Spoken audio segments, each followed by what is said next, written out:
40,000 years ago, you were not the only human on Earth. There was another kind of human. Shorter, stronger, built like a linebacker with a brain just as big as yours. In some cases, bigger. They buried their dead. They cared for their sick. They made jewelry. And then, they vanished. For decades, scientists thought Neanderthals were dumb, hairy brutes who lost a straight-up fight to smarter humans. New evidence says that's not even close to what really happened. Stick around, because by the end of this video, you're going to look at your own DNA differently. Because there's a good chance, a really good chance, you're carrying a piece of them around with you right now. This is the true story of the two human species that met, and what really happened next. Let's back up. Around 400,000 years ago, a group of early humans left Africa and settled in Europe and Asia.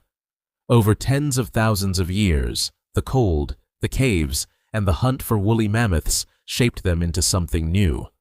We call them Neanderthals. Meanwhile, back in Africa, a different group of humans was evolving. Taller, leaner. Us, Homo sapiens. For most of history, these two lines never crossed paths. Different continents, different worlds.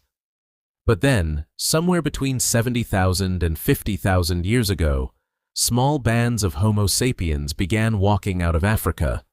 They were heading straight into Neanderthal territory. And here's the thing people get wrong. This wasn't one big war. It wasn't humans versus Neanderthals in some epic battle scene. It was something much slower, much stranger. It played out over thousands of years, in small groups, along riverbanks and cave systems, one encounter at a time. Picture it.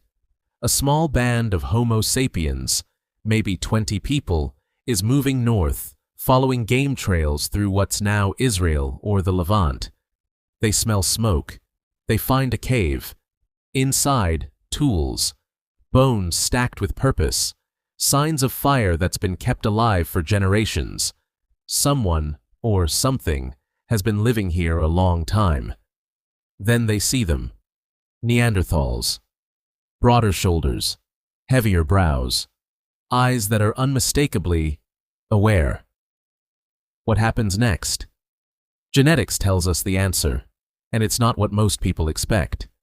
They didn't just fight. They didn't just avoid each other. They had children together. Every non-African person alive today carries somewhere between 1% and 2% Neanderthal DNA. Not a metaphor. Actual genetic code, sitting in your cells right now, inherited from a Neanderthal ancestor who lived tens of thousands of years ago.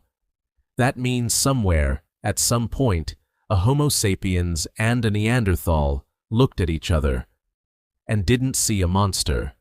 They saw a person. Here's where it gets even more interesting. This wasn't a one-way handout of smart humans teaching dumb cavemen.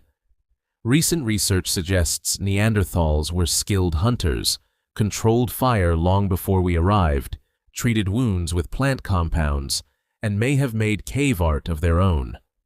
Some of that Neanderthal DNA we carry isn't just leftover baggage.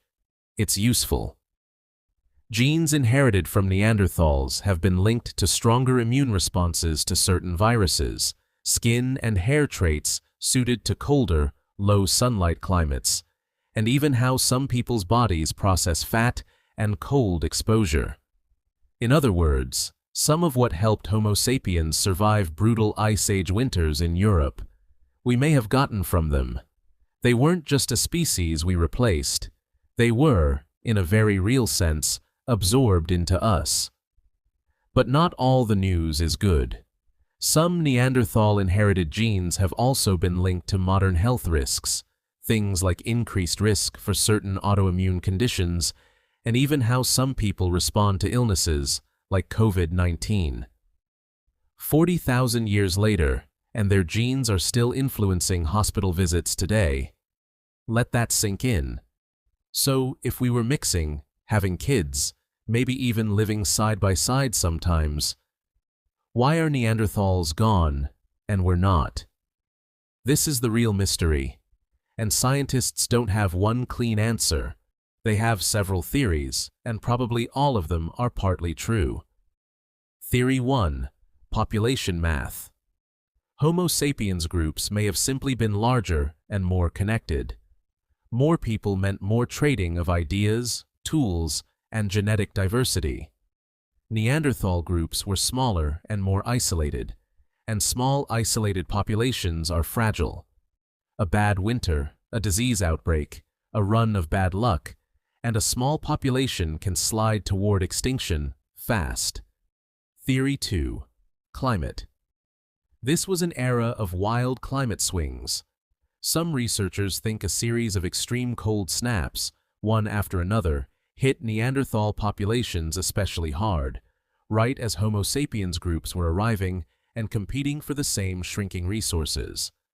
Theory 3. Disease. When two long-separated populations meet, they bring pathogens the other has never encountered. It's the same brutal pattern we later saw when European explorers reached the Americas. It's possible Homo sapiens carried illnesses Neanderthal immune systems weren't built for, or vice versa. Theory 4. Quiet absorption. And this one might be the most haunting. What if there was no dramatic extinction event at all? What if, generation after generation, more and more Neanderthals simply interbred into the growing Homo sapiens population until there weren't enough pure Neanderthals left to call a separate group? Not a war, not a plague, just dilution, one generation at a time, until the last full-blooded Neanderthal quietly lived out a life somewhere in an Iberian cave around 40,000 years ago, the last of an entire branch of humanity, with no idea they were the last. Here's why this isn't just ancient trivia. For over a century, the story we told ourselves was simple. Homo sapiens were the winners, smarter, better, destined to inherit the earth.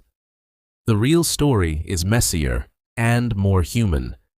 It's a story about two intelligent, caring, tool-making peoples who met, competed, struggled, fell in love, had families, and, through some mix of luck, climate, disease, and time, one line continued and the other didn't.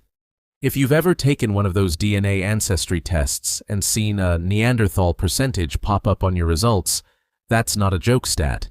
That's a real physical connection to another species of human who no longer exists. You are, quite literally, walking proof that they were here. So next time someone jokes about being a caveman, they might be more right than they think. We didn't just replace the Neanderthals. In a very real way, we became them, and they became us.